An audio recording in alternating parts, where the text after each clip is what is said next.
What's up, PC fan? Welcome to another episode of Chill with Chill. Oh man, we are making a break for the playoffs. We got somebody that's making a push for MVP. We are going to get into that. Chill, what's going on with you, man? How you doing today? Hey man, running good, Ox. Saturday. Mm-hmm. We had some pretty good action last night.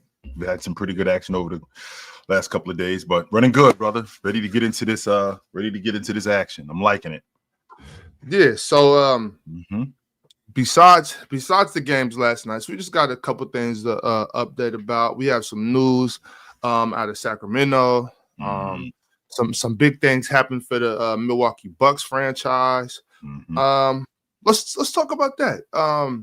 Giannis. Yep. 20K. I don't feel like we've heard enough about that 20,000 points that just got dropped by Giannis Antetokounmpo. It's kind of strange. How does that go? How does that go under the radar? Because we're having a fantastic season, Ox. We're having a world-class season from Joker. We're having another great season from SGA, who I think that this is quite possibly the closest MVP race that I've seen in a long time. And especially after last night. And because of that, we kind of throw other stuff by the wayside. I mean, since the All-Star break, Steph Curry averaging 30-7 since the All-Star break. Since the All-Star break, LeBron James is averaging 29-8 since the All-Star break, right? So what happens is that, you know, we have a tendency when we're having such a great season like we're having right now is to forget about milestones. And the fact that Giannis has just cracked the 20,000 point mark. That's a huge deal, Ox. Not only is it a huge deal, we're also talking about a guy who over the last 7 years, Ox, he's averaged 30-12 over the last 7 years, 30-12. And with him averaging 30-12, I got 2 more years of Giannis at about 8.5 rebounds a game, 2 more seasons of that. If I can get 2 more years of Giannis, 8.5 rebounds a game, Ox, he cracks the 20,000 point, 10,000 rebound club. I get my jacket. Right, I get my ticket into that room, and we can't talk about that. And the reason why we can't talk about that because we got this maniac in Denver going 30, 20, and 20. That's why we can't talk about that, right? We got this we got this sniper in Golden State who supposed to have been retired already. Ox, like what you still doing here? Meanwhile, they said he was done. Said he was cooked. He was over. Meanwhile, he said he was washed. Dude, over. He's finished. He is right, and. Sure, he has regressed, but I tell you what, Ox, he's still sitting up on that hill, laying on his belly, looking through that peephole with that sniper. He's still doing that, and he's still got the goods, man.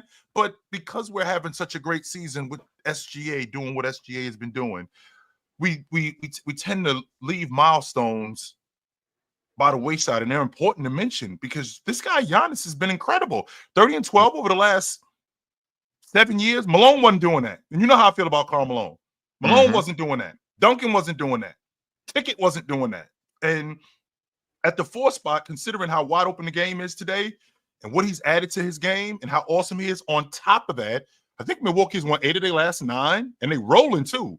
Yes, right? They are. Milwaukee is rolling right now. So because of all of this stuff going on in the NBA, we have a tendency to discount milestones in Giannis's game over these last 7 years, to watch him grow into the player that he's grown into, become a better rebounder, be more confident in his mid-range game. He's going down as one of the all-time greats. No question about that at the 4 spot. He's been fantastic, and I won't discount what he's been doing. I'll 100% talk about Giannis, no doubt. You know, Chuck, I'm curious to know this. It just popped in my mind. Is this the most, especially with Russ, Harden, KD, Bron, Steph, and Kawhi, all still in the NBA right now? Yep. Is this the most? Now, and some of those guys are names that some people might, want to have a conversation about. They might not consider them all-time greats, and that's fine. Sure. I'm just having a conversation. Is this the most all-time greats we've had in the NBA at one time? Assuming right, that SGA keeps this going on, assuming that Victor Wembanyama comes back strong, and obviously the 3 guys that we, Luka, Giannis, Jokic, those guys are in their prime. Yep. I mean, let's just say Joel Embiid stays healthy, and some people will seasons out of him, sure. Yeah, if he can get back healthy, I mean. And let's just, for the sake of conversation, let's throw Paul George in there, because some people got Paul George in there from his prime years. Right. Is this the most all-time greats we've had in the NBA at one time? I can say that the league is in great hands in terms of moving forward with players like SGA and Jason Tatum, right? Guys like that. But when I think about the collection of guys, because I remember when Magic and Isaiah and Bird and Jordan and Malone and Olajuwon and Ewing and Jabbar and all of these dudes were in the league at the same time. I know that sounds crazy, but all of these guys were in the league at the same time, right? And then it moved forward, like you said, with better play, not necessarily better players, but the league had transferred over to the younger generation. But I feel like we're in a space now where we have an opportunity to see a lot of these younger players and the players that's still in their prime more than we did in the past. That's why I think it's important that the NBA, not just the NBA media outlets like us, talk about what Giannis is doing. It's very important for us to talk about what Giannis is doing, because it's easy for the mainstream to talk about Joker going 30, 20, and 20 and leave aside what Giannis has just done. But we have an array of talent in the league today that we've had in the past. We just weren't able to see it. And now the fact that we're able to see it and see this collection of talent, we should definitely appreciate it more. Paul George may be past what Paul George used to be, but he's still in the league and he can still score, right? Joel Embiid, for all intents purposes, when he's available, is a top 5 player in the game. That's not my opinion. I think that's fact. That Joel Embiid is that. I'd like to see him, even if it means sitting out a season. I'd like to see him get back to still playing. So the collection of talent that we've had with Jason Tatum, SGA, Joker, Giannis, KD still in the league, James still in the league, and the fact that we have the media outlets that we have, we're still able to see these people, which makes the league, I feel like, even more viable. Right. Yeah, definitely.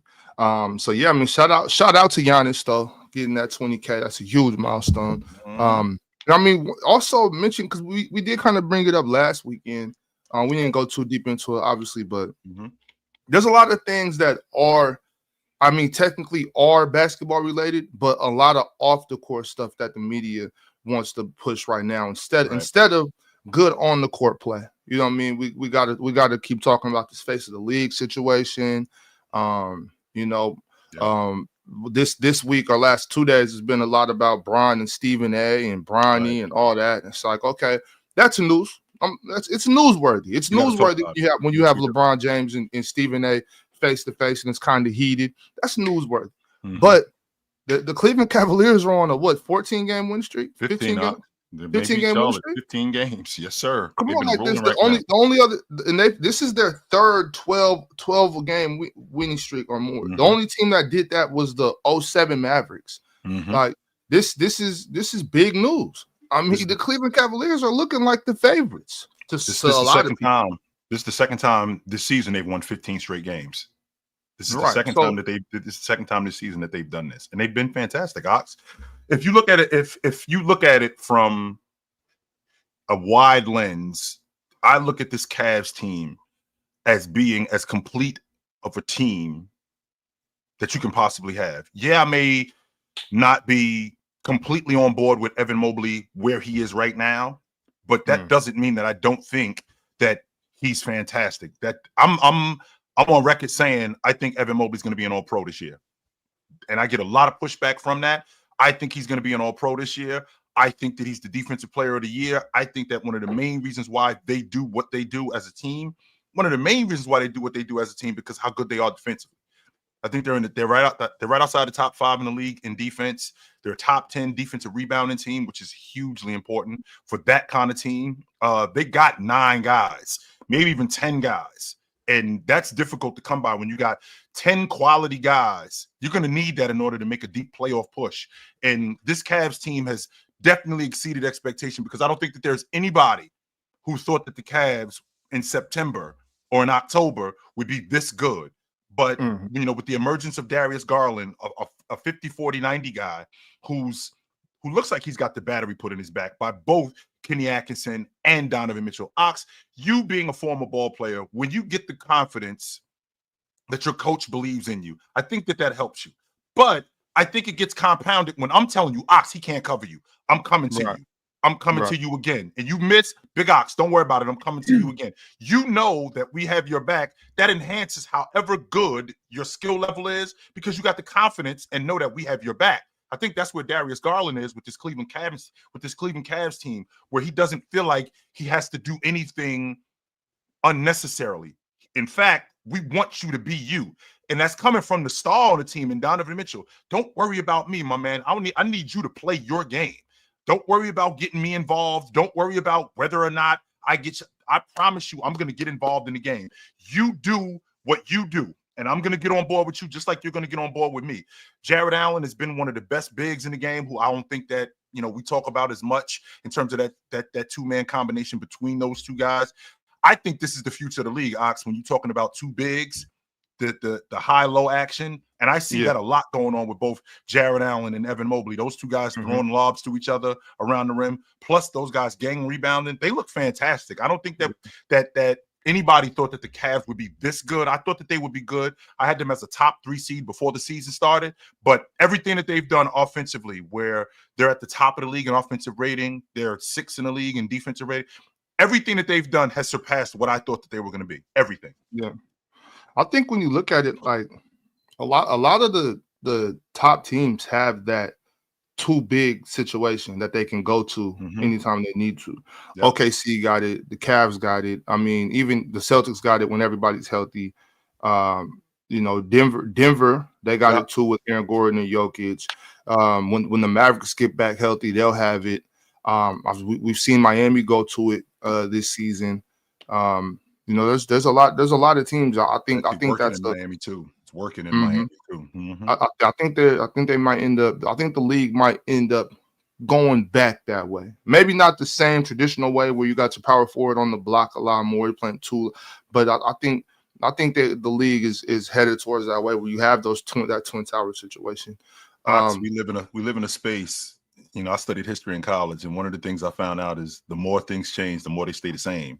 And we see this circle, coming back around. And for as long as I can remember, in order to win, there's certain things that were necessary. And one of the things that was necessary was you needed a big guy. You need a big guy. It got changed with your man, who is the most dangerous man to ever walk the face of the NBA. It got changed with that. 100% it did. Because he brought something that we hadn't seen. Like, wait a minute, okay, you got that weapon, I've seen that. I got an idea of how to combat that. I don't have any idea how to combat that. So instead of having to combat that, it's got to get me one of those. I can't fight against that. Right, I need that. I don't know if I can defend that. I just need to get me one of those. But with that being said, the big man has always been viable when you're talking about winning. Always, whether he's your bucket getter, whether he's your dirty work guy, whether he's your glass cleaner. And I think that we're moving back toward that. And I think it's going to be a great place for the NBA to be in again. Yeah, definitely. That's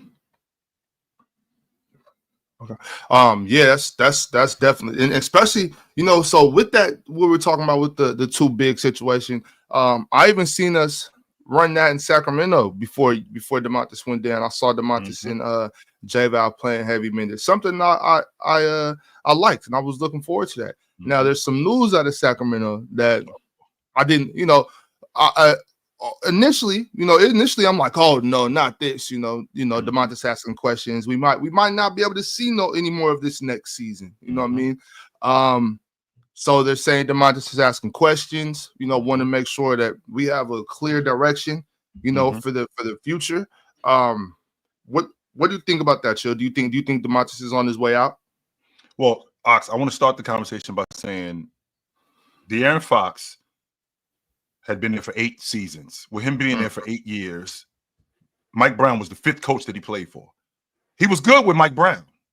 He didn't want to play for nobody else. In fact, that's what ended up sparking him starting to look into another direction. If y'all moving off of Mike Brown, you know what? I don't really feel like this thing is stable.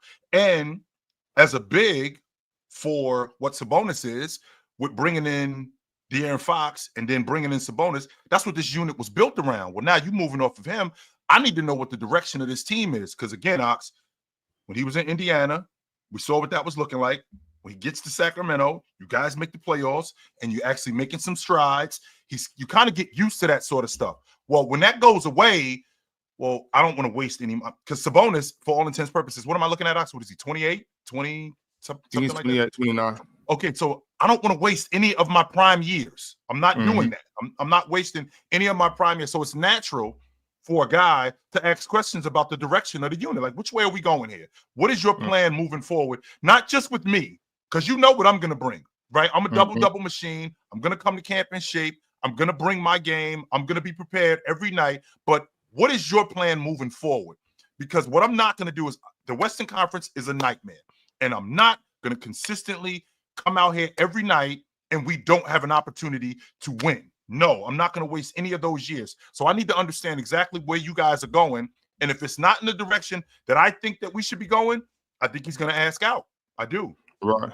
My thing, because when it all initially started with De'Aaron, even before Coach Brown was fired, De'Aaron was asking questions last season already. Before that, he was discussing things. He didn't sign that extension.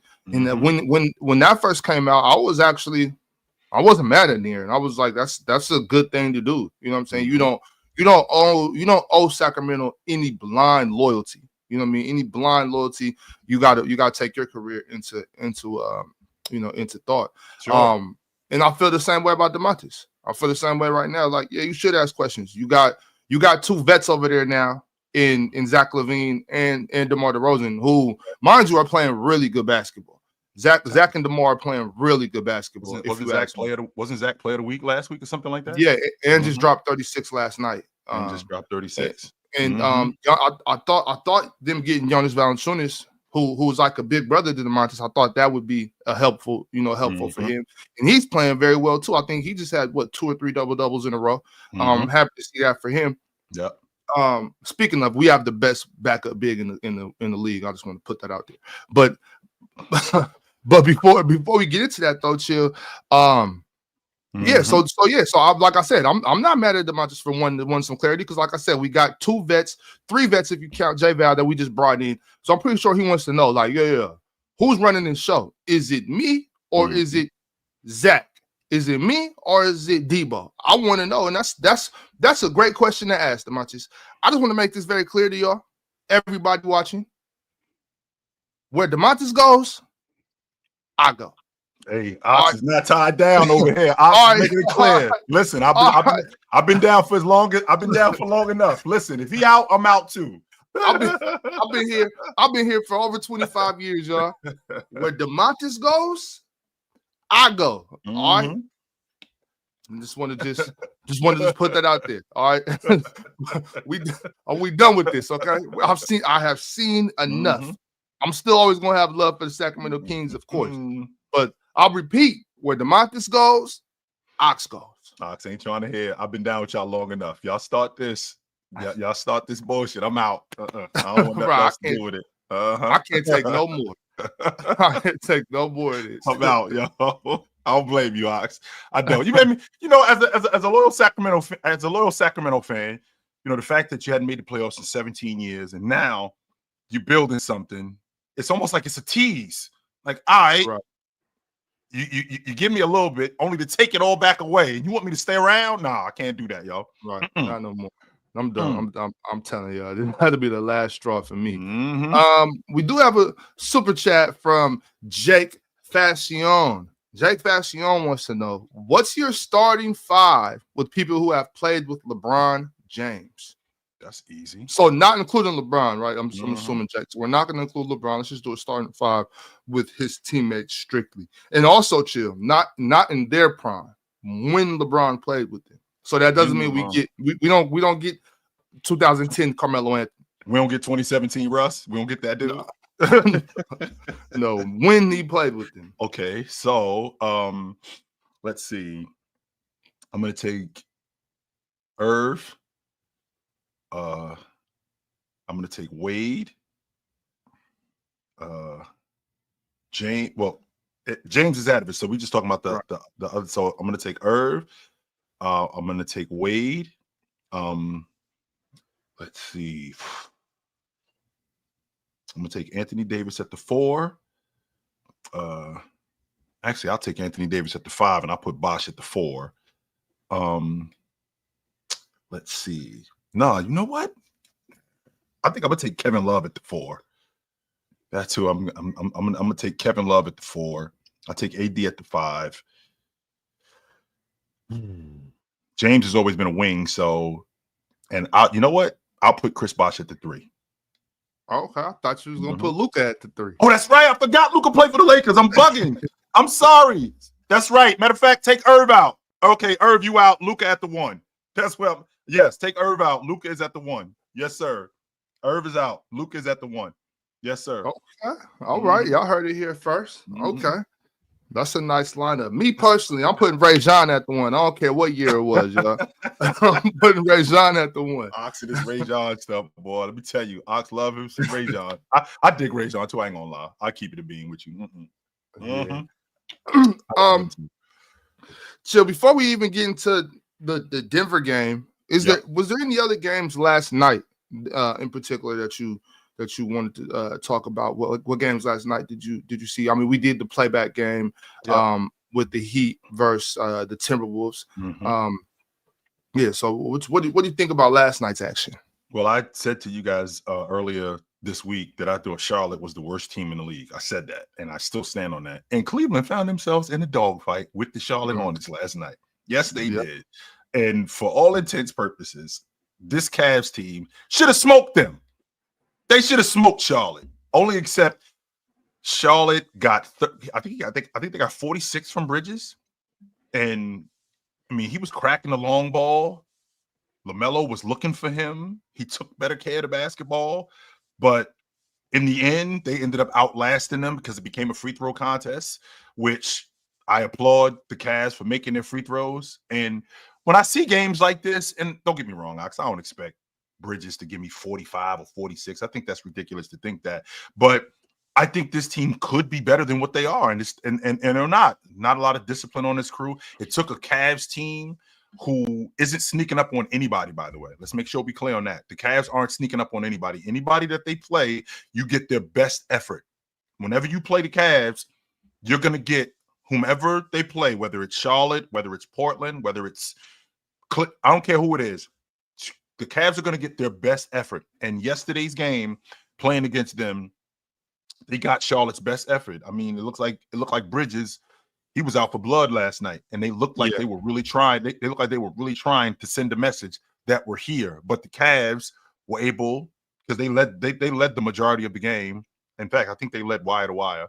But they showed why we're a championship contending team, because if they weren't, they would have ended up losing that game. I thought Kenny Atkinson did a good job at the end, fouling and not giving up threes. Donovan Mitchell ended up. Chill. Let's stay there for a second, because we got a lot of people in the comments in the chat last night that were upset about that, saying this is boring basketball. Stop fouling. It's very important. Is the NBA supposed to be just strictly entertainment value and just excitement, or can we not have some strategy that's quote unquote boring to the fans? Well, like is that okay? I think can we do that? I think that's the casual fan that doesn't understand the game, and I think that's the casual fan that doesn't get the part of the game that we need in order to win. So, sure, I know you want to see threes, which you see all game. I know you want to see highlights, which you see all game. But there are some strategies in here. There's some rotations. There are some playing zone, right? There's some schemes that we have to go about. So if I think about last night's game between Charlotte and Cleveland, and when it becomes a 2-possession game or it becomes a 1-possession game, now this becomes a free throw match, because I don't want this team to have an opportunity to score again. And I appreciate the entertainment value of it. That's also entertainment, understanding what exactly goes into winning basketball games. It's not just, we're winning and it's entertaining. Well, if you can understand how they're winning, I think that means a lot more. And that's where people like us come in, where we can explain, yo, you're down 3. Kenny Atkinson says foul. because we want to put them on a stripe. And I got Evan Mobley and I got Jared Allen and I got rebounders who are going to gang rebound. And I know for a fact that they can't just keep making free throws. They're going to have to miss free throws so they could get an opportunity to score again. That's why I got my big guys in the game who are going to block out and we're going to get rebounds. And all we have to do at the end of this game, even if it takes an extra 20 minutes, all we got to do is make free throws and let's get the hell out of here. That's all we have to do. That's a strategy that works because the last thing that we want against a team like Charlotte is to lose and for this to look bad, especially considering what the standings are. Even though Cleveland is at the top of the East, I mean, I don't want to give up any ground to the Celtics. Right. None whatsoever. Right. And I mean, into that point too, though, it's like I can't tell people what is and isn't boring to them. Mm-hmm. I mean, like that's not for me to say.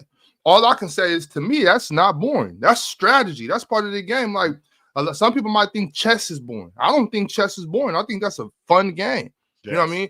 I think golf is boring. Mm-hmm. You know what I'm saying? Some people like, this is excitement. Look, you know, I'm hitting the ball 150 yards. It's so exciting. To me, that's boring. But now, I respect it as a part of the game. That's what I was about to ask you, because a lot of people think things aren't interesting or boring. It's because they don't understand it. Mm-hmm. Maybe because it's just like, for example, I'm not a huge chess player. I understand some of the game. I don't understand the game as a whole. I understand golf. I understand wedges. I understand 4-irons, and I understand, you know, the fairway. Because when I was in college, my uncle told me when I was a kid, you know, you gotta have to learn how to play golf because you're gonna be around all the white people. So, you know, because my uncle was one of them dudes. But with that being said, Ox, I think a lot of people they say that they say that things are boring. I think because they don't have an interest in it, because they don't want to have an interest in it, or they just don't understand it. Right. And you know, and that's fine. That's fine. That's fair enough. That's fair. I don't expect you to be interested in everything. I don't expect you to have an interest in everything or understand everything. I don't expect that. Just like you shouldn't expect that from me. Right. Right. Yeah, definitely. Any other games that caught your eye last night? I mean, we can get into that Denver game now if you want to. We will, but that Miami Heat game, Ox, I really think that they're a league guard away from really being serious in the Eastern Conference. I do. Because you tried to get me, just so you know, ladies and gentlemen, my man Ox tried to get me on this Scary Terry train earlier in the season when they traded for me. He tried to get me on it. And I almost bought a ticket because he had a compelling argument. I almost bought a ticket and I almost stepped on that trade. I did. I swear I almost bought a ticket and stepped on it. But something told me, get your ass away from that ticket booth. This dude is not it. No. And I really think that they're a league guard away. Since moving Bam to the 4, Bam has been a double-double machine. I think he's 20. He went 29 and 13 last night. He looks much better in the mid-range. He's way more aggressive now. As an offense, as a scorer, he's been way more aggressive. Now don't get me wrong, Ox. I don't think Bam is 29 and 15 or 26 and 14. I don't think he's that good, but I do think he's a 20 and 10 guy. I do think that, and that's the kind of Bam that I was expecting before the season started. And now that you have Khalil Ware, who's a legit rim protector, who's a legit rebounder, and a rim runner, that takes so much of the load off of Bam in order to be what he can be at the 4. I feel like he should have been playing that up from the beginning. I thought that they got some good shots and kept themselves in the game. I thought that they had Miami had Minnesota scrambling in terms of their three-point shooting and moving the basketball. And, you know, I've heard some people say, I heard a coach, in fact, say if you move the ball, then you can increase turnovers. No, you don't. If you're smart with the basketball, you will not increase turnovers. In fact, if you're smart with the basketball, you throw the defense off balance, which is what Miami was doing last night with Minnesota. I thought, I got to start accepting the fact that the bad shots that I think Ant are taking are good shots for him. We're kind of moving into that Steph Curry phase where that looks like a bad shot for other people, but that's not a bad shot for him. That's actually a good shot for him. And Jaden McDaniels looked great last night. He did. He looked great last night, and he gave me a great effort. And some people will say that, you know, I'm sorry, that Julius Randle fouled Bam. You're not getting that call. That's a touch foul. You're not getting that call. No way. But Minnesota's making some noise. I think they've won their last 4 straight. They're moving up in the Western Conference standings. They get Rudy back, I think, this week. So we'll see. We will see. Yeah, definitely will. That foul Yeah, you can't call You're not that. getting that. You're not getting that. No, Yeah, it wasn't blatant. Right. You're not getting that. So let's just get straight to it. No need to continue to beat around the bush, y'all. Let's talk about it. Mm-hmm. You said it. This is one of the closest MVP races you've seen in a while. I'm assuming you're speaking specifically about SGA and Jokic. I know there is a conversation to be had about these other guys, Giannis, Jason Tatum, Donovan Mitchell, LeBron James. You know, these guys are making some noise. We've settled the fact that they might be in the conversation. Mm-hmm. Is Jokic trying his best, especially with what he did last night, to end that conversation? I think he Has is. he ended that conversation? I don't know if he's ended it because I just saw SGA go for 51 a couple of nights ago. I just saw him go for 41 a couple of nights ago. He still is leading the league in scoring. But for what Joker has done with this crew that's still at the top of the Western Conference, I think they tied for second with the Lakers I think they tied for second with the Lakers as of right now. He just does so much.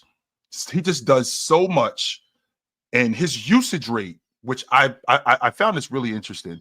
Joker's usage rate isn't nearly as high as people think, even though they run the offense through him. KD said last night that they run the offense through him. He's got the ball. Well, just so you know, KD, his usage rate is about the same as yours.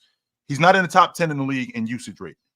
He's right next to you in terms of usage rate. They don't use him as much as you think that they do, but they do use him. And when they do use him, something good happens almost every time.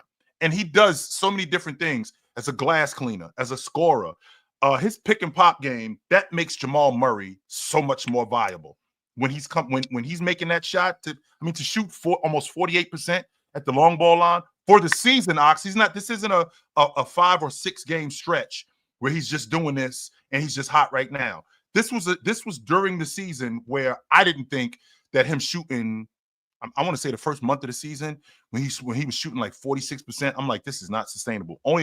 Yes, it is. And the reason why it's sustainable is because of the quality of shots that he's getting. The fact that Russ can get downhill in the track, the kind of attention that he attracts, and he's able to throw the ball out. And because Joker is so good, like last night, because Joker is so good at getting to the rim, they don't get any production from their 5 spot. So Joker can basically have his way with Plumlee last night. He did whatever he wanted with Plumlee. He got to the rim, cracked the long ball when he needed to. I thought that they had a defensive breakdown at the end. I mean, I don't care who's on the floor. Don't leave KD.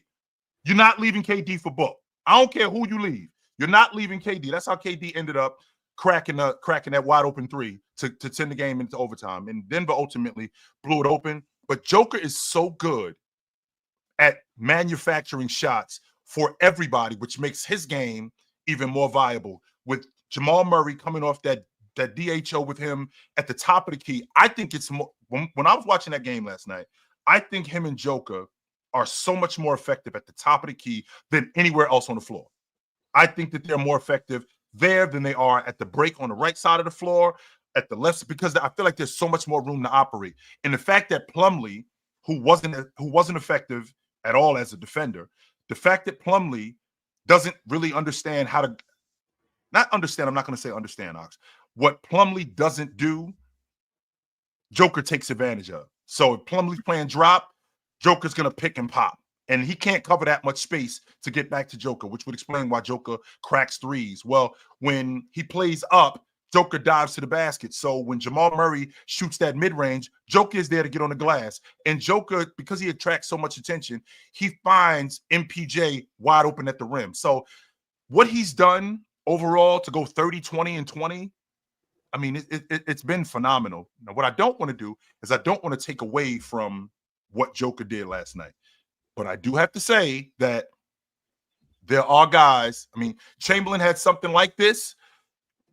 But I feel like because where we live today and because it's so highlighted that we completely go overboard. But I'm not going to go overboard with Joker. Joker has been fantastic. And I think this MVP race between both him and SGA, I think that it's neck and neck. I think that it's going to be a photo finish where you got a dude, Ox runs a 9.71 and I ran a 9.73. That's what I think we're looking at with this MVP race.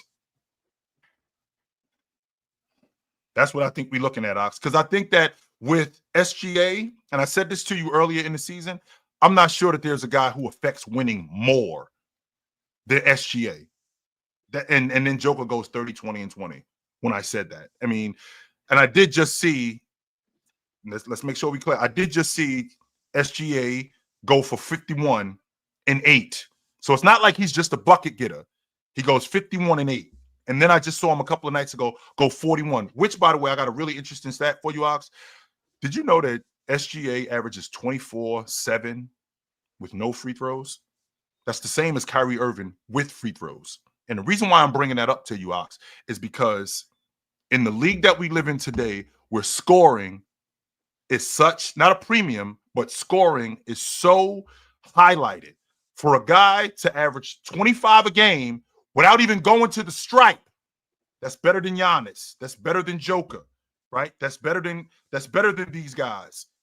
For him to be able to do that, I have to take away from the quote unquote free throw merchant that people say that he is. And I want to dispel the theory of him being a free throw merchant, because the best players to ever play, the best scorers to ever play, stayed at the stripe. Karl Malone, for his career, averaged 9 free throws a game. He finished second all time in points. The best scorers to ever play lived at the stripe. I've said this to you in the past, Ox. Michael Jordan averaged 37 a game in 1987. He averaged 12 free throws a game. 12. Mm-hmm. Kobe Bryant had a 5-year stretch where he averaged 10 free throws a game. Now, what you guys are going to try to sell me is that we live in an era with flopping. Okay, just so you guys know, I have yet to see SGA given a technical foul for flopping. I have yet to see that. They fine you for flopping in today's game. That has not happened to him. So what you guys have to do is you guys have to respect who he is as a scorer and appreciate what he's done as a scorer and what it's done for Oklahoma City more than anything. So this is one of those races, Ox, where if Joker won the league MVP, I wouldn't be like, oh my God. And if SGA won the league MVP, I wouldn't be like, wow. No, this is one of those races. Either one of these dudes, if they won the league MVP, I would not be surprised, and I wouldn't scoff at it at all. Man, I really don't know what to say about the MVP race. I had SGA. Mm-hmm. I think I still got SGA. But like you said, if Jokic won it, I couldn't say anything about it. Couldn't say anything about it. It's just hard, Ox. It's hard to just ignore when you're seeing a dude 35, 18, and 16, 30, 20, and 20. He had an off night a couple of nights ago. I said this to you a couple of days ago, where he went 22, 16, and 8, and nobody said nothing. It was like, all right, Joker he actually had an off night of 22, 16, and 8. Like, what? Who doing that in the league today when nobody's talking about it? I go 22, 16, and 8, and like it's a snooze fest. I mean, this guy. Now, there's some people who will say, Joker's not playing against the quality of talent at the big man spot. Yeah, but when you're responsible for that much of your team's offense, which I have always said when you're talking about the league MVP, when you're responsible for that much of a team's offense, that puts you smack dab in the middle of the MVP conversation. Right in the middle of it, when you are that responsible. Chill. When you go 30, 20, and 20, I don't want to hear about, oh, you were playing this team. Okay. I got a sneaky suspicion we got somebody in the lobby that's going to try to push that type of propaganda here, too. Okay about that. Just to let y'all know. I got a sneaky suspicion. But what I would say is... Ox, we didn't say nothing when Kobe scored 81 on Toronto. We didn't say nothing about it was Toronto. No, we didn't. We didn't say nothing about that. We didn't say nothing about that. We didn't care. It was 81. Chill. What I'm saying is a lot of people that say that, grown men, mind you, I'm talking about grown men. Mm-hmm. A lot of grown men that say that couldn't go 30, 20, and 20 against 7th graders.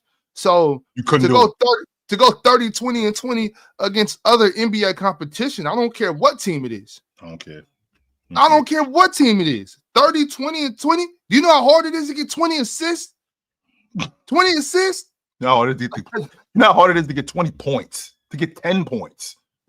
Oh, you have to depend on them to make the shot 20 times for me to get 20 assists. 20 rebounds. Mm-hmm. I got 20 rebounds. That's not just uncontested boards. 20 rebounds don't just fall in your lap. Like you're on the scouting report, you're on the scouting report where we're trying to keep you off the glass. It's not like you're just walking into the lane and getting rebounds. Look, y'all say what y'all want to say about Plumlee. That dude is strong as an oak tree. You know what I'm saying? So when he boxes you out, you get the rebound. You got to work for that. 20 rebounds, chill. 20 assists. Do you know how hard that is?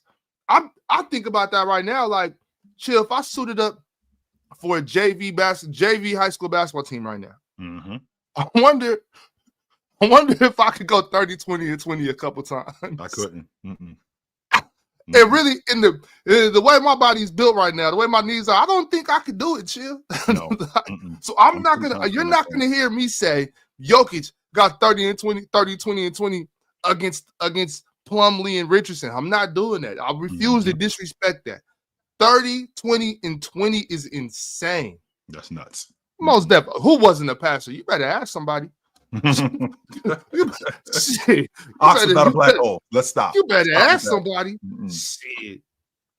Shit. Don't get me started. This ain't about me. This is about Nikola Jokic. All right. 30 and 2020 is insane, y'all. And I don't care what you got to say about it. But with that being said, let's get to the lobby. On our Thursday show, we didn't have too much time to get into the lobby and let everybody speak their piece. So today we're gonna get in there a little bit earlier, and let's bring some people up. After this super chat, of course, from Kent Lipscomb Jr. He says Tim Duncan top 5 and Mobley to the Spurs 2027. I don't think so. Hashtag Castle Rookie of the Year. Right on. Okay, let's get to the lobby. We got my man, Big Fan Breezy. What's up, Breeze? What up? Yo, chilling, enjoying the show first and foremost. I'm glad you guys on twice a week. Y'all cooking for real. I agree with a lot of what y'all said, and I'm not gonna lie. Big Guys kind of took some of the fire out of what I was gonna say because he said he'd quit on the Kings if Sabonis leave. I didn't say I would quit. I said I'm going with the Monsters. That's all I said. Oh, all right. sound like I'm out to me, Breeze. That's what it sounds like. Sound like I'm out. Sound like I'm getting my shit and I'm moving. That's what that sounds like to me. Right. A few things I want to go over with you guys. For one, I'm glad to be here. For two, if Fox in the report is saying that he wants CJ and they don't get CJ, Cam Johnson, right? You know what I'm saying? Because they was connected to the Brooklyn Nets. That's how I know. So you know what I'm saying? They didn't get him, and I'm saying that's Keegan Murray's fault. So you mean Fox? You mean Fox? And when he was in Sacramento, he wanted Cam Johnson. I just want to make sure I'm following you, Breezy. Okay. Yes. All right. Yes. Okay. He wanted, and this is part of the reason why he left. This is a report I seen yesterday on Twitter. Yep. Long story short, he said that to Keegan Murray. Keegan Murray was a pick number 4 for the Kings. They missed on him. They missed on Shaedon Sharpe. They missed on Dyson. Other players that could have been next to Fox and played better basketball next to Fox. And part of the reason why Fox left is because Keegan Murray didn't live up to expectations being drafted at number 4. And because he drafted at number 4, and I'll ask you guys because I don't know everything, but what do you expect from a player getting drafted at 4, especially going to a franchise from the Kings? And let's be specific. 12, 15, and 12. Drafted at 4. If the Brooklyn Nets are doing all of this losing just to get a player like a Keegan Murray, it hurt my net fan soul. So I'm asking, what do y'all expect from a player getting drafted at number 4? What should a franchise expect drafting that hard? Well, Breezy, I got a question. The first 2 seasons of Keegan Murray, were they not exceptional seasons? I mean, this was his 3rd year. I mean, he started off a little slow as far as shooting the ball. I don't think now. I know you said you seen the report. I don't think Keegan Murray is the reason De'Aaron Fox would have been disgruntled. If anything, we'd have to go back a couple seasons to Marvin Bagley.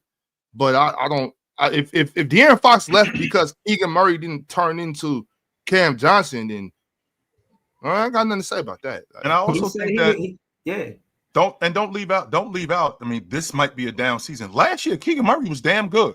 Keegan Murray was not bad last year. He was good.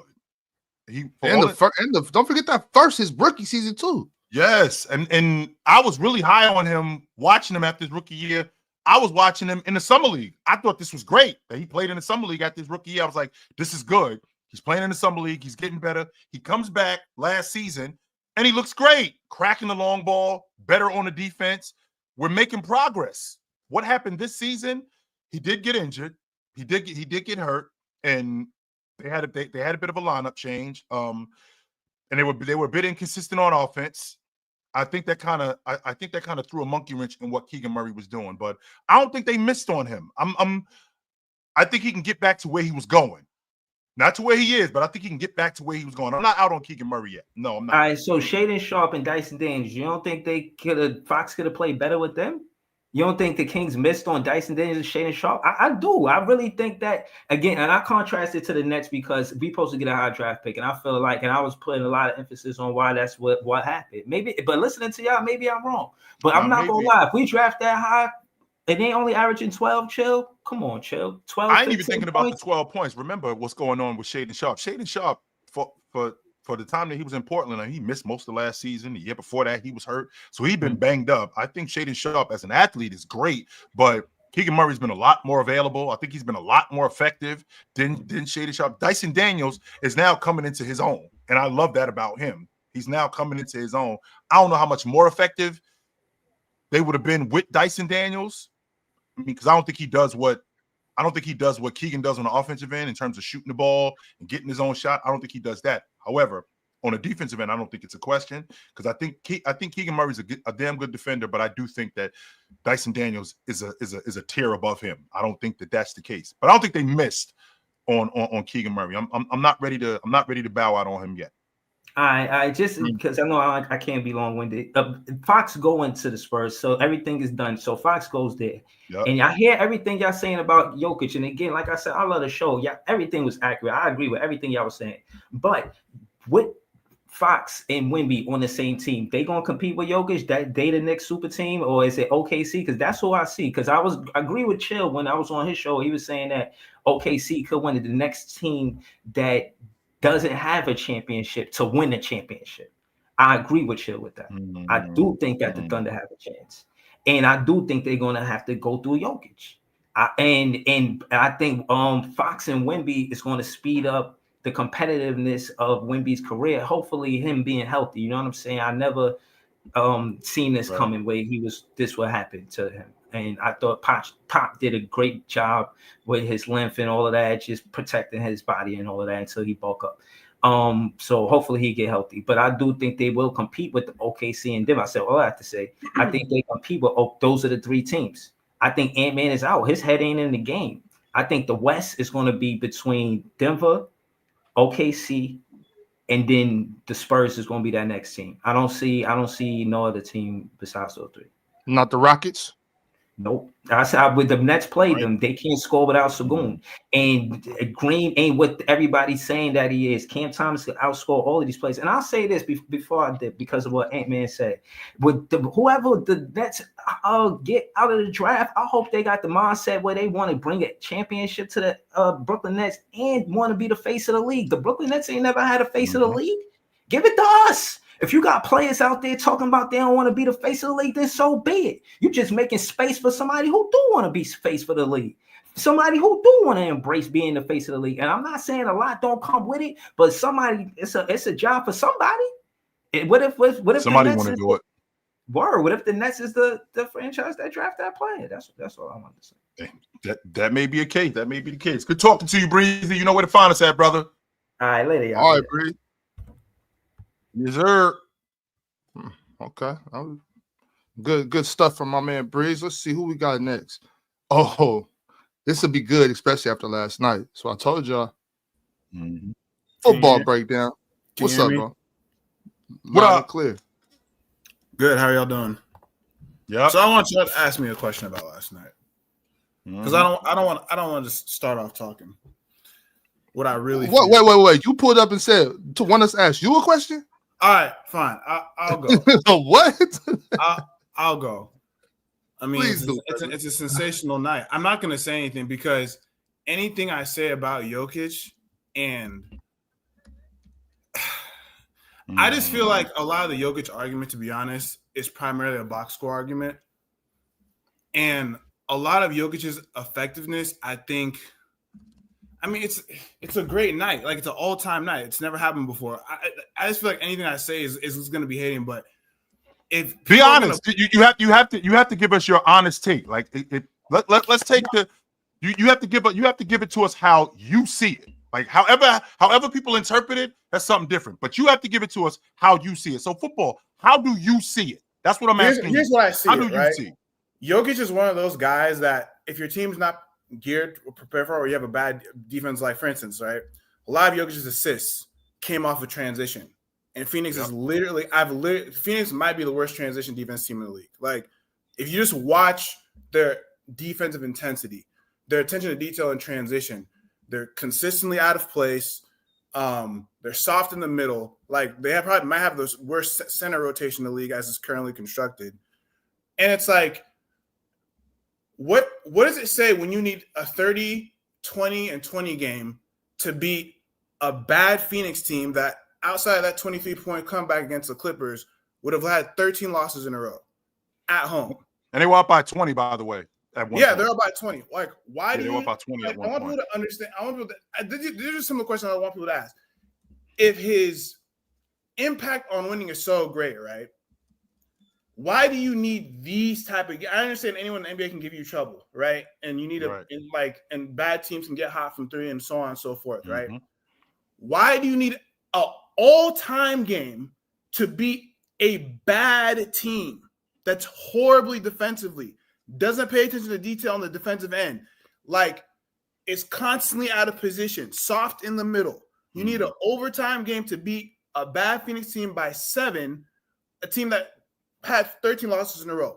My thing about Jokic is, when I say his stats overrepresent his impact, is because if I told you a perimeter player had a 30, 20, and 20 game, like if I told you a Harden had a 30, 20, and 20 game, imagine how that looks like in your head in terms of the way he would get those assists, the way he would be getting those points, the versatility and how he would be manipulating and manufacturing those points. Like you just said, Jokic was manufacturing a lot of points last night. I want you to go watch the tape again and tell me how many plays Jokic, quote unquote, manufactures. Like, wait, with football, we're not going to do that. No, we're not doing that. No, we're not doing that. Please, I need to understand where you're coming from with this. It's not even about specifically just last night. It's my whole thing. Like, whenever he faces a defense that's good in transition, or cuts off the dives to the basket, he looks very human. When people say greatest offensive peak, right? No. Listen. When people say greatest offensive peak, right? Yep. I don't care what y'all say. What Steph Curry does and poses as a threat to your defense, to me, will always be scarier to what Jokic does. Because in order to stop Steph Curry, you can have great transition defense. You can cut off other people's cuts and all this stuff. If Steph Curry has it going, with the shot with the shot off the dribble, all you have to do is start praying. With Jokic, there is a consistent game plan to which he has no control over to limit his overall effectiveness. And people are going to say, they're using a whole game plan to stop Jokic. Doesn't that say something about his offensive impact? Well, the problem with Jokic and the way he gets his stats is that they overwhelmingly give him the most touches. So if he no longer gets those touches and they go with a different play style that might be better at beating said team, he's not going to get those numbers. So which one is it? Is he MVP because his team wins, or is he MVP because of his box score? No, he's MVP because his team wins and how he manufactures his team winning. Just so you know, that last night, I don't know if you noticed, but the Denver Nuggets are at the bottom of the league in guarding at the long ball line.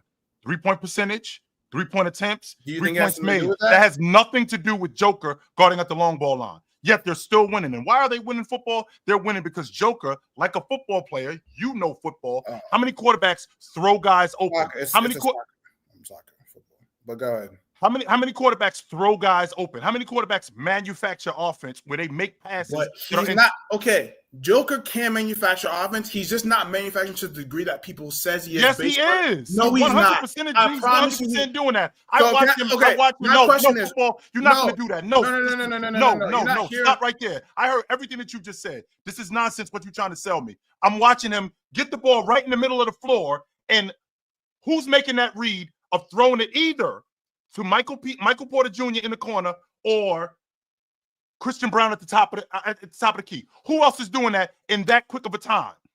Automatically, when you see MPJ, who is the better long ball shooter, you're going to get him the ball. That's what you're going to do. Joker, on the other hand, who the game slows down for him, that's why he's so good as a distributor, because he sees the game, plays ahead, sees that MPJ is over there, who, by the way, hadn't made a shot yet. Christian Brown, who was wide open, and that's his spot at the top of the key, cracks it to him, where he cracks it for the game tying, the game winning three, which the game should have been over. The game 100 should have been. The game should have been over. Your assessment on Joker operating out of the post. Your assessment on Joker operating at the nail. Your assessment on Joker operating at the mid range line. It's completely off because they rely solely on him. Yes, in terms of their offense, solely.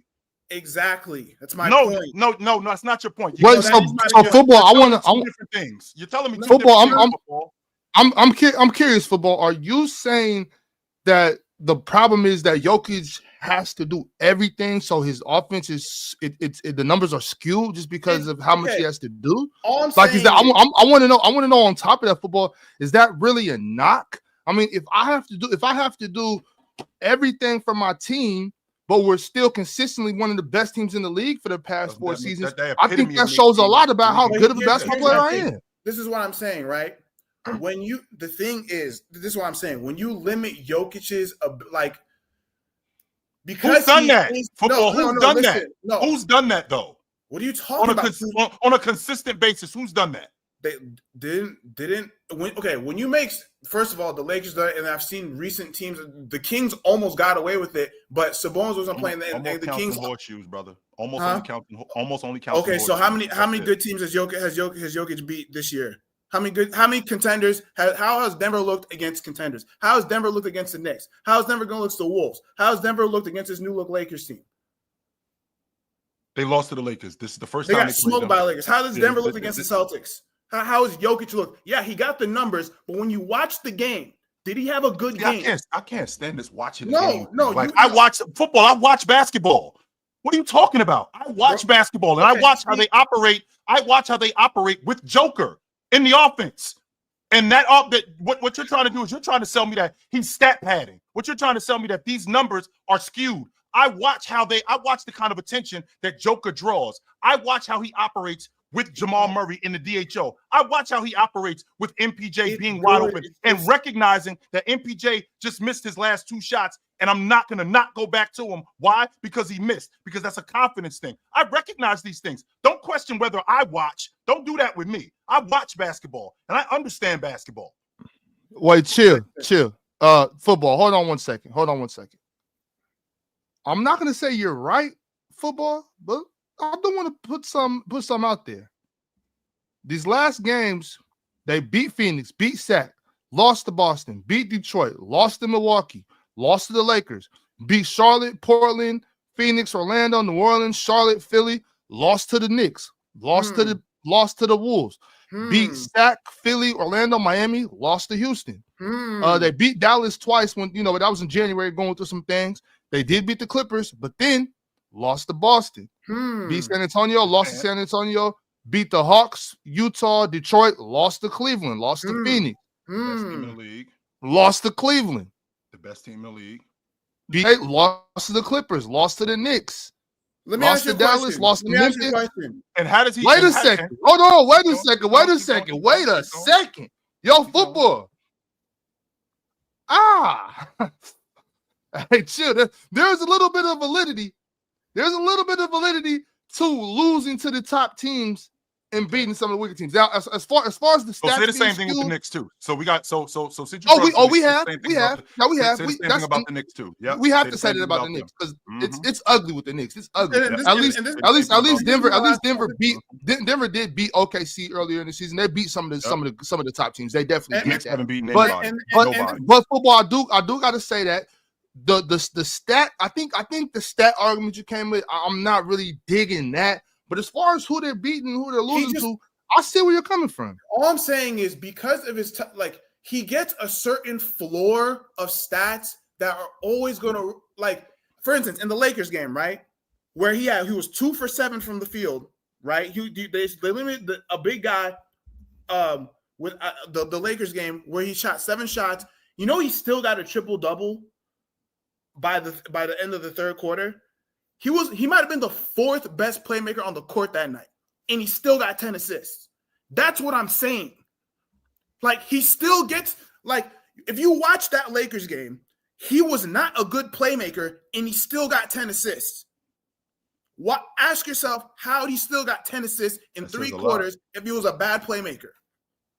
I never said that Joker was a bad playmaker. No, but it's going to be – this is something that's only going to be proven in the playoffs, and we're going to see. And this is why it's hard for me to talk because the stats are so gaudy. It's the same take I had about Kevin Durant when I first came and started contributing a little bit when you had open gym. First thing I said about KD was he is the most overrated player in NBA history for the simple fact that he hit what his actual impact on winning and where his ranking is way too far ahead of where he actually is. And this is before he got swept in the first round in Houston, in Brooklyn, and in Phoenix. People had KD at top 13.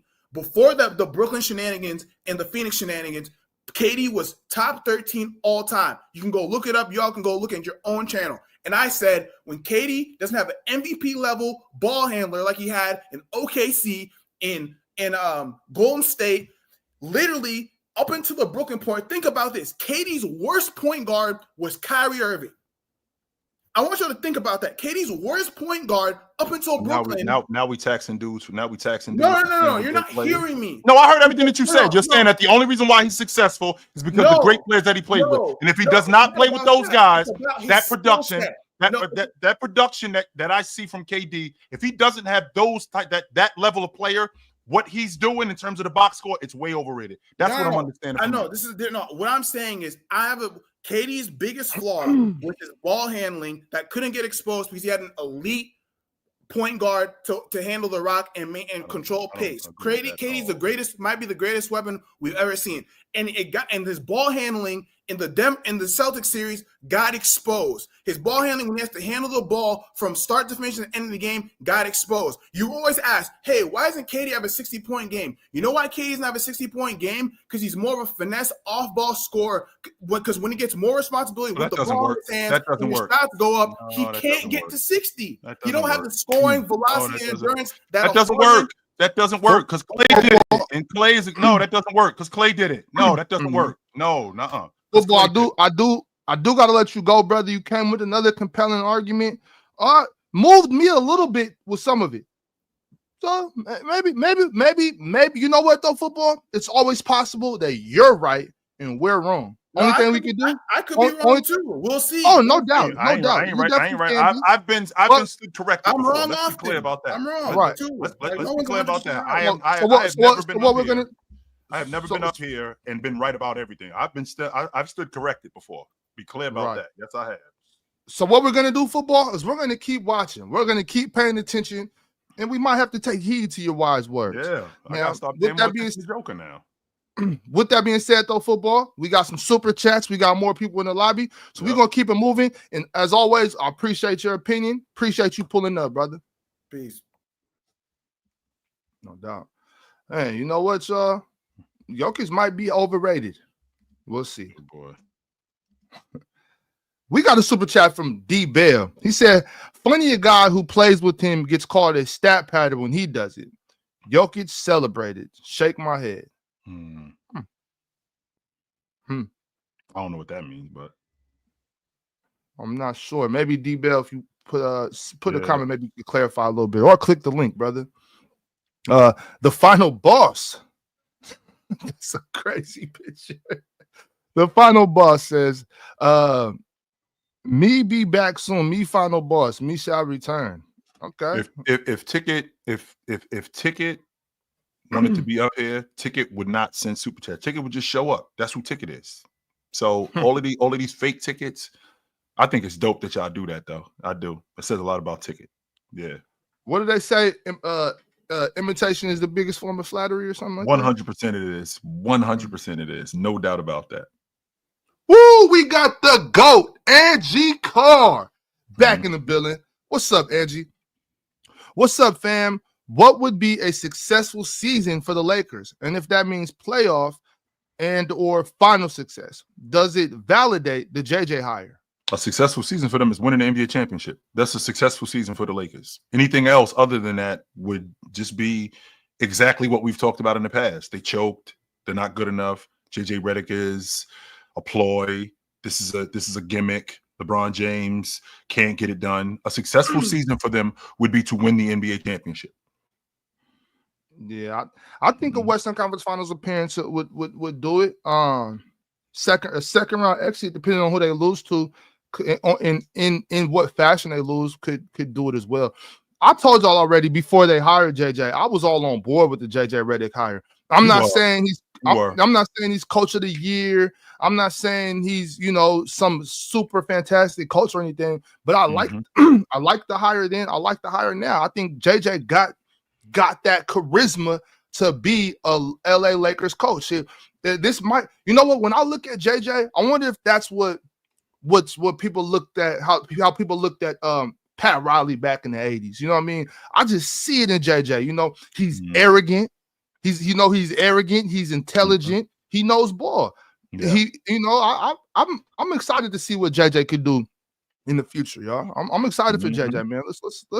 Let's keep that going.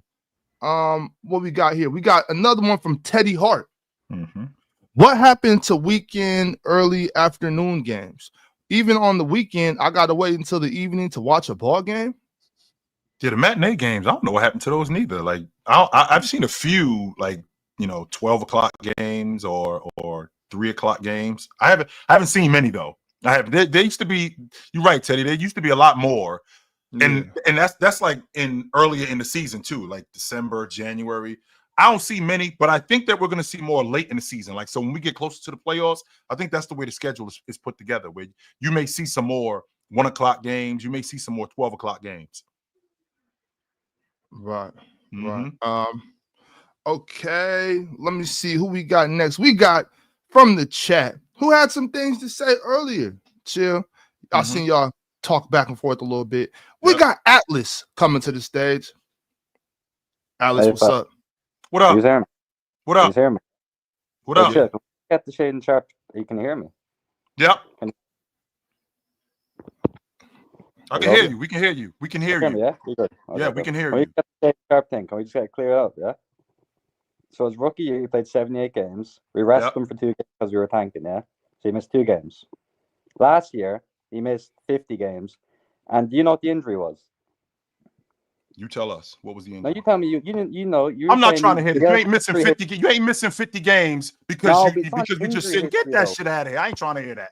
You ain't missing 50. You ain't missing more than half the season if you ain't hurt. I'm not trying to hear that. I'm not trying to hear that. I'm not. That shit going in one ear out the other. You're not missing more than half the season and you're not hurt. I'm not trying to hear that. I'm not. Chill. He would have played the end of last year if he won. I'm not trying to hear it. I'm not. You hear me? Were they shelving him to trade him? Yes or no? I'm asking you a question. Atlas, answer the question. Were they shelving him to trade him? Okay, go on. Yes or no? No. They're shelving him to tank so we get a better draft pick for this year. Get that shit out of here. They ain't shelving him to tank. He would have played like get that shit out of here. Y'all had the number 3 pick last. What pick did y'all have last year? The number 7 pick. So now y'all shelving him, and y'all ended up with the 7 pick. Number 7. What kind of goofy ass shit is that? Yeah, it didn't work, did it? Get that shit out of here. No, chill. You hear me? It's not injury history. So we shelving Shade and Star so we could get a better pick. Get that shit out of here. Can I tell you the injury at least? It was the abdomen to the groin thing. It was that tendon, yeah. So that was strained. So all he had to do was like rehab it and rest it. So no sir, no nothing. In college, he missed the year just to get ready for the NBA. So there's no injury history there. Okay, can we get that clarified? No, we can't. No, we can't. We cannot. Why? No, we cannot. Why not? Why not? No, we can't. Because if that's the case, you being a Portland Trailblazer fan, your team is a joke. If you sitting out one of your young stars who is not injured, right? Who is not injured like you say he is, more than half the season because you're trying to tank, that's a terrible plan. Terrible. In fact, that's what you're building your unit on. You're building your unit on your young stars. You get Scoot Henderson. You get Shaedon Sharpe. And I'm going to sit Shaedon Sharpe. Why don't I sit Scoot too then? What am I doing? Chill. He was Explain that. Explain why don't I sit Scoot too then? Chill. Okay, chill. Explain why don't I sit everybody then? Explain that. We did. That's what we did. Chill. Why wouldn't we ramp him back up then? Why would we ramp him back up at the end of the season if there was no point? If we were just trying to get a better draft pick anyway, we're trying to get the number more one than pick. Half the season. He didn't miss 20 games. He missed more than half the season. This is bullshit. What you trying to sell me? This is bullshit. It's nonsense. I was trying to get real quick, Alice. Before we move on, Alice, I do want to know just for some clarification to me and all the people watching, Alice. What exactly is it that you're trying to sell, Chill? That Shaedon Sharpe. I'm telling you. I'm gonna tell you what he's trying to sell me. That Shaedon Sharpe was not hurt. Shaedon Sharpe was not hurt. They benched him in order to get a high draft pick, which would actually work. Which would actually work, Ox. Which would actually work if this team benched everybody else, but they didn't. Is that what you're trying to? Is that what you're trying to get to the purpose? Did Jeremy Grant play at the end of last year? Did Anthony Simon play at the end of last year? You keep saying the end. Did our main players play at the end of last year? Why do you keep saying the end? Why do you keep saying the end? The end because we're trying to. Why do you keep saying the end? What about the entire 52 games of the season? Chill, I'm saying okay. Chill. Let's say that's more than half the season. That's the point. Chill. Can I go? Go ahead, Alice. Go ahead. So from game 0 to 30, he played. Okay, he started some. He was off the bench. Some whatever. Yeah. So I'm saying from game wait, rewind. I want to make sure I heard you correctly. Okay? Wait, rewind. You said the game after what? So after game 32, he played 32 games. So after 30, that means a third of the season is already over. Why hasn't he played almost a third of the season? Yeah, we were playing terrible because the team shit or whatever. Okay. So he had the strained groin. Okay, our team was playing terrible. We had probably some other injuries at the time. So we thought, okay, we'll rest him and make sure we don't take no point in playing him because we're not going to get out because he was injured. Keep going. He was fit because we had the groin injury. Okay. So I'm saying from game 60 onwards, we probably could have wrapped him back up and got him playing. But we didn't bother because whatever. So my main point here anyway is just to say he doesn't have an injury history, and I don't think it's as big of a worry as you keep making. He missed the first 10 games. He missed the first 8 games of the season. Why did he miss the first 8 games of the season? He could have played. So he was injured. Is that correct? One of those cases was he injured? Yes or no? Was he injured? If he could have played through it, why didn't he play? If he could have played through it. Still, why would you play someone through a minor injury? Like, give me a break. Plenty of players play through minor injuries. Older players play through minor injuries. LeBron James plays through minor injuries. Steph Curry plays through minor injuries. And it's the beginning of the season. You don't even know what your team is going to look like in the beginning of the season. We know. Why wouldn't you play through a minor injury in the beginning of the season? It's not like this is the end of the season where you're shelving them to get a better draft pick. This is the beginning of the season where you don't even know what your team is going to look like. Why wouldn't I play through minor injuries? That doesn't make any sense whatsoever. None. Where did Cavs come out? Where did Cavs finishing in the West this year? Give me a break. Give me a break. Give me a break. I'm good. I think we're going in circles, fellas. That's what we're doing. I think we're going in circles, fellas. He has an injury history, which you just mapped out, so I'm good on him. He doesn't have. We do got a full lobby, Atlas. I'm gonna keep it moving. Appreciate you coming up. Keep it going, okay? Cheers. No doubt. Appreciate you, Atlas, for sure. Maybe he's hurt sometimes, not hurt all the times. I'm not sure. I do know we got a full lobby, so let's keep it moving. Who we got next? We got Lee Mack. What's up? Can you hear me? What up? How's it going, buddy? I was touching base on the whole when Tatum was saying he feels unappreciated, and I think it's totally valid. But I also wonder, like, there was a documentary about a guy called Orson Welles called "They'll Love Me When I'm Gone," and it made me think of Tatum in that way of like, we will appreciate, like you said, we appreciate what he's doing once he's gone, because right now we just want to go off the narrative of whatever other people are saying and what everything's doing. And I guess that tails into the question of what are the top 4 players that you feel we only appreciated after they retired or passed on or whatever, but especially retired. Duncan is definitely one of those guys that I feel like is much more appreciated after he's gone. I think KG is more appreciated after he's gone. I think Dirk also is another one of those guys who's appreciated more after he's gone. I hear a lot about Carmelo Anthony also. But I was wondering, Lee, I mean, what year are we in with Jason Tatum? I think we're in year 8 now. 8, yeah. So how many more years do you think Jason Tatum has at this, just not even at this level? How many more years, because he's been pretty durable, how many more years do you think Jason Tatum has where he can play? Where he can play in general? Just play. How many more years do you think I can get of Jason Tatum? I'd say another 5, 6. I think I can get another 8 years out of Jason Tatum. He's 26 right now. I think I can get another 8 years. 34, 35. Yeah, I think I can get another 8 years. So the question that I have, Lee, is why do we have to wait till he's gone? That could be another decade before he's gone. Why do we have to wait till he's gone to appreciate? Because we already seen this movie before with Duncan and Dirk and Bryant. Why we got to wait till he's gone to appreciate? Because we're creatures of the moment, Joe. Yeah. We so much, especially in my young, I'm 35. Yes, sir. And people my age and below, we attach ourselves to what is the popular thing to say, as opposed to looking at it constructively. Because the way Tatum plays is not flashy in that sense. It's not like someone who scores a lot. He does do a lot of threes, but he does a lot more in that game, and that's what people don't appreciate. They just want to pick apart. You find someone and you want to pick them apart. And I just feel like we wait because we go, oh shit, yeah, we didn't see that, we didn't notice that. Because I remember you mentioning with Duncan, you used to sleep through some of his games. I did. And then you realize, holy shit, he racked 30 points and 27, fucking 16, and 3 blocks. I'm like, man, wake your ass up! You're missing the show. And I think Tatum plays a lot like him. I think Tatum plays a very yes, he does shoot a lot of threes. But I think he also plays a lot in the paint, and he plays a game that is not one that people gravitate to nowadays. And that kind of acts as a detriment against them. But do you guys have time for a quick Kobe story, or are you guys? What's up? What you got? What you got, real quick?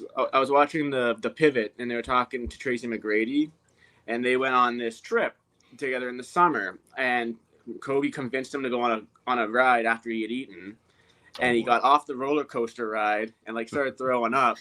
And then Kobe's like, "Hey, yo, let's because T-Mac's like, oh, we're gonna hit the gym." He's like, "Hit the gym, man? What are you talking about? We're just chilling. It's the summer." He's like, "Who are you again?" He gets up he takes a nap, comes down. Kobe's sweating in the gym just to get ahead of him. You try to psych him out to go relax so that he could get the gym all to himself. I just thought that was kind of funny. Oh, yeah. That's beautiful. That's a beautiful story. I like that. I like that from Cole for sure. Well, Lee Mack, we're gonna keep it moving. We do got some more guys. Appreciate your time, boys. Appreciate you pulling up, man, for sure. So that's exactly the type of psychotic stuff I like when I hear stories about Cole. That's what I'm talking about. We're not going to work out, bro. Go chill, go kick it. Come back and I'm sweating profusely. That's what I'm talking about. Okay, let me see. We got a full live. We got time for maybe 2 or 3 off. We can keep it quick. So let's keep it moving. Here we go. We got Matt. What's up, Matt? What's going on? I got a question for y'all. So, how great can a player be to win 2 or less championships, but his game it clearly shows that he's one of the 10 best players to ever play? What do you think he has to do to reach that top 10 conversation? Who are we talking about? No, what I don't really have a person in mind right now. It's just if there was a player. Well, here's the thing, and that's why winning is not as high on my list as other things. Because to your point, winning championships, there's a lot of circumstances that go into winning championships, and that's just one box. I feel like that gets checked as opposed to the other boxes. So if you won, how did you win? Who did you win against? What did you do when you won? So, for example, Chamberlain, when they won in '67, they're the only team to beat the Celtics in that whole decade. Like if we had that going on today from 2010 or 2020 to 2029, where we had a team run the decade, right? And it's only one team that beat them. And this guy on that team was an all-time great. We'd have to talk about him different. As opposed to if a guy ran off 5 or 6 straight championships on a dynasty. So do you think if, let's say, I'm trying to think of a player. Let's say Giannis, right? Yep. Let's say Giannis wins another championship, another Defensive Player of the Year, 2 more MVPs.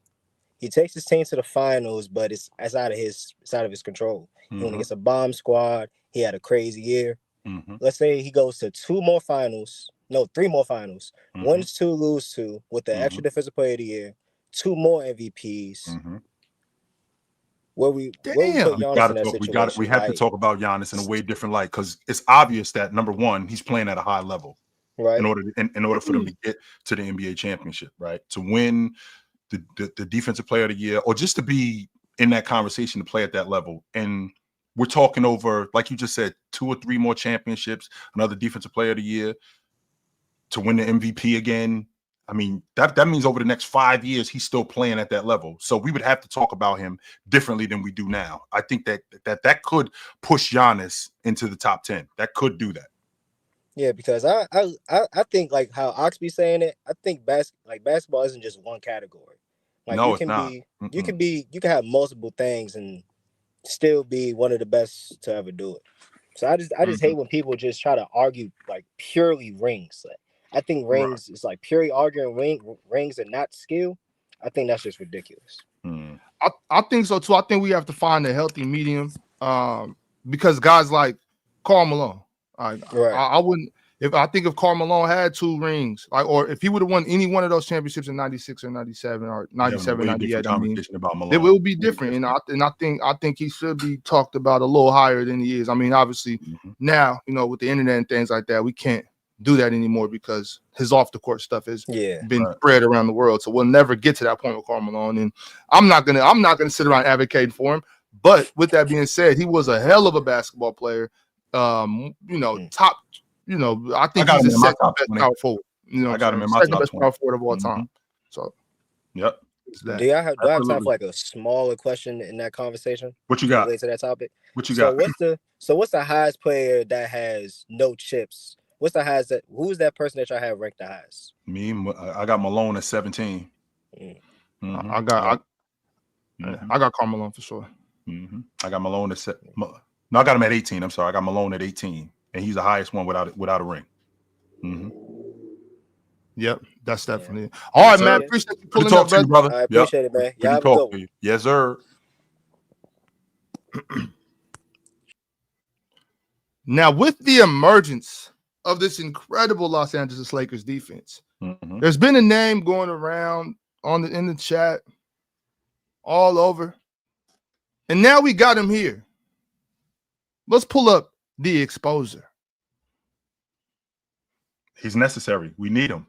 We need Jay. He's necessary. The exposer is necessary. Lift up the curtain, because that's what the exposer does. He lifts it up. Peace and blessings. What up, Ox? What up, Chill? Peace, God. What's good, man? You know what? I am necessary, but I'm not here to brag and boast, man. I'm just here to talk about basketball. That's all I'm here to do. That's all I do. I talk basketball. Jay, I know for a fact that when you said that this team is a better defensive team without Anthony Davis, there was a line of people in dump trucks ready to run you over. I was one of those people. Yes, they was ready to run you over and pound you into the ground when you said that. But this team defensively looks a lot different without Anthony Davis. Yes, they do. Chill. Now, that's what he said did become true, but I want to make sure that we talk about what's really happening. And I want to talk about the fact that I think if we had a 20-30 game sample size of Anthony Davis alongside Vando and Dorian Finney-Smith, this defense will be even better. Now, I don't think it's AD getting out of here. I think it's Vando and Dorian Finney-Smith. I could be wrong.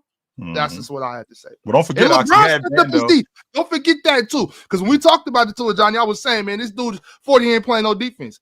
He's playing a little bit more defense right now. But go ahead, y'all got it. Oh, Well, she not Ox. You done got a new fan, Ox. You done gained a new fan. I appreciate that, man. I know you've been objective, bro. I appreciate that. Cause listen, man. If we just talk the game, bro, what the Lakers are doing defensively, it's not gonna regress. It's gonna continue because their defense is reactionary to what you're doing offensively. So what we saw them do against Denver, watch tonight. Now tonight's gonna be very, very important because see, I don't even know what they're gonna do tonight. I've had the crystal ball all year, but tonight's a very important matchup. Now Jaylen Brown is healthy. Is he playing as well? Are we good with that? I think everybody else is right. I think everybody's ready to go tonight. Yes. Oh my God! So the real reason I asked y'all because I want y'all to try to break down it. What do you think tonight's ratings are going to be? The game for Denver was like at 4 million, I believe, 4.7 million viewers. Now this is I think this is going ABC, ESPN Plus, and Disney Plus. Correct? I think this is going to double that. The Celtics, Lakers, and both of these teams at the top of the league. And Jay, you and I both know that the NBA is great when the Celtics and the Lakers are good, and this could potentially be a finals preview of what we could possibly see in the NBA Finals. I think it's going to double the ratings from last night. Excuse me. Yes, I do think that, and it's necessary too. I'm so happy that this is going on. So happy that this is going on. I'm going on record, Ox. If the Lakers and the Celtics end up in the NBA Finals, I'm in Boston. I'm up there. Yes, sir. I'm up there. I'm up there. Yes, sir. Put it on PC's account. Let me ask you this: is Stephen A. Smith gonna show up tonight? Are they gonna put Stephen A. Smith on the game tonight? Yeah, no. What's happening? You think yeah and nay? No, no, sir. No, he's not going to be in Boston tonight. He's not going to be in Boston tonight. Yeah, we do got a question real quick from somebody in the chat that want to know in a game like tonight, Chill. Who do you go for? Celtics or the Lakers? Bron or Jason Tatum? What the Lakers have been doing lately, but the Celtics have won. I think the Celtics have won 9 of their last 10. I mean, they've been rolling 2. No Porzingis, I don't think tonight. I know no Drew Holiday. I just think that the way the Lakers have been playing lately, with the lineup that they have, how the ball has been moving, and the mismatch nightmares that they're going to create, and how guys like Gabe Vincent and Austin Reeves have been shooting the basketball, even though both Derek White and Peyton Pritchard have been great. We get into the meat and potatoes of this game, I'm going to take the Lakers. Okay. Right on. Hey, Derek White's going to go out there with no teeth? He go out there with a missing tooth? We live in a different time. I can fix that. I can fix that at halftime. That's not a problem. That's nothing. Yeah. But Johnny, I do got to keep it moving though. We got a couple more super chats that we got to get going before Claire starts blowing up my phone. Peace, God. Don't want that. Peace and blessings, boy. Enjoy. Peace, God. Later, man. Peace, y'all. Yes, sir. Okay, let me see real quick. Let me get this super chat from Teddy Hart. He says, "Who is a player that y'all know is great, yet despite that, you just have a hard time appreciating their game?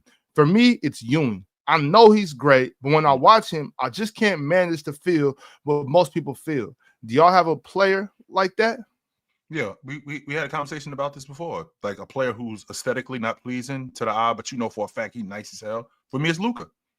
That's who it is for me. I don't particularly enjoy Luka's game, but he's awesome. 100% he's awesome. That doesn't mean that Luka isn't great, but I just don't particularly enjoy his game. That's all. Mm-hmm. Right. Mm-hmm. Right. We only got a couple minutes left. I got somebody that I think is gonna spark up some things. You know, I think we was a little upset about some things going on in New York. Seen him in the chat. Let's bring Stacks up to the building. I ain't upset, bro. Yo, Chill and Ox, what's good? Chill. What's up, bro? I was saying we gotta squash this beef, bro. We gotta squash this beef, Chill. Stacks, can you keep it a bean with me? If you seen Tibbs in the street, like what would it be if you seen Tibbs in the street? Keep it a bean with your man. I won't say nothing to him. I won't even look at him, bro. I won't even make eye contact with him. I won't look at him. I won't even acknowledge that he's the head coach of the Knicks or nothing, bro. Because I feel like if you seen him in the street, it might turn into something. Nah, I won't even acknowledge him. I'll just walk right past him.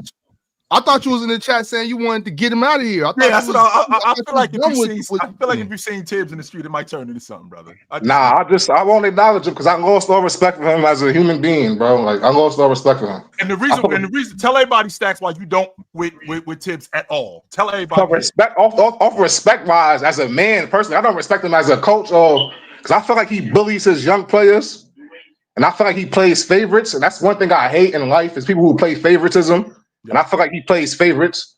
So I lost all respect for him as that. You can't do that as a coach in the first place. Like you playing favorites and you trying to win games at the same time. Like how are you doing that? So that's why I lost all respect for him right there. Mm-hmm. And on top of that, he coaching your team. So that don't help. Yeah. That doesn't help that he coaching your crew. So on top of him bullying players, he bullying your dudes. Exactly. He bullying. He's not bullying. He's bullying the rookies. He's not bullying Brunson and them because he's playing favorites and all of that. But he's bullying the young kids and all of that and stalling their development. That's why I don't like him as a person or a coach. I'm also respect for him. Besides that, can we squash this beef, bro? What happened? Because you keep calling me a delusional Knicks fan, bro. I don't understand why. You wild as hell, Stacks, with these Knicks, yo. You keep talking to me about this read and react shit. It's bugging me out. What does this mean, Stacks? Straighten me out with this read and react shit. I don't understand where you're going with it. Chill, the Knicks have a read and react. They have a read and react system, man. That's it. We don't have it. Our system is literally Brunson. It's Brunson. Cat doesn't get the ball. Cat don't get the ball unless Brunson gives it to him. Bridges doesn't get it. OG doesn't get it. You know why? Because we don't have no plays. We don't call any plays. So we at the park. Yeah, we at the park. They freestyling out there. That's why I'm trying to tell people. It definitely looks like that. It definitely looks like that. Just out there, just playing basketball. We just balled. Just rolled the ball out. I've been saying, and Jeff T confirmed this for me on his podcast. He confirmed it. He said Tibbs. I'm not exaggerating these. I could go watch the clip right now. These words came out of his mouth. He said Tibbs. He said he don't really coach. He don't coach like that. I swear to God, Jeff T said this on his podcast. He confirmed it for me, bro. And I honestly believe that's what's going on. He's just letting Jalen Brunson control everything, and he's putting a lot on Jalen Brunson's plate. That's why when I tell people who criticize Brunson and the Knicks in general, I'm like, yo, y'all gotta sympathize with them with this coach they got, bro. This guy's a terrorist, man. So can we do the same thing with Rick Carlisle? Because they don't really run a lot of action in terms. They of don't. I don't watch Indiana like that. I don't know what they do. That's what I'm saying. Okay, no, hold on, chill. Good, you said that because for a read and react system, you need a point guard like Halliburton. Not to say that he's better than Brunson, but you need somebody who can control the game for you, bro. Like you gotta call plays for Brunson because he can score on anybody at any time he feels like. And you got guys on the team who don't want to shoot the ball. I mean, you got guys who not comfortable in the read and react system, like Bridges. He's not comfortable in that.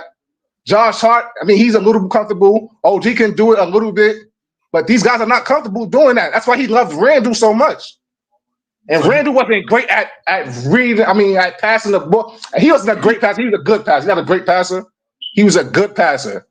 But that's why he loved Randall so much too. Like he was a good player for this system. And this system is trash, man. That's what I'm trying to tell you people, man.